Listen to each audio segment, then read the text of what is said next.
మీరు బ్రతుకున్నట్లు నా ఆత్మను మీలో ఉంచి మీ దేశములో మిమ్మును నివసింపచేసేదను. యెహెజ్కేలు 37:14.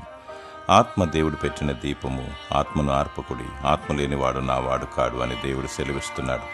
ఆత్మతో సత్యముతో దేవుని ఆరాధించుటకు తన ఆత్మను మనలో ఉంచి ఆత్మీయముగా జీవింపచేయుచున్నాడు. ఎంతో భద్రముగా కాపాడుకుంటూ సున్నితముగా పెంచుతూ పోషిస్తున్న నీ శరీరము విడవబడును. ఆత్మ పైనుండి వచ్చినది దాని చోటికి అది వెళ్ళును.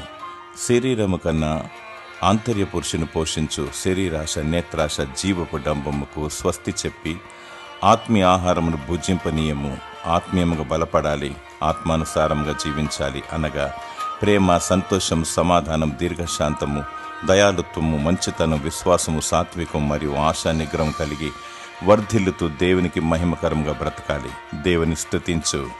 దేవుడు నిన్ను తన ఆత్మతో నింపి నీ దేశంలో క్షేమముగా నిన్ను నివసింపచేయునుగాక.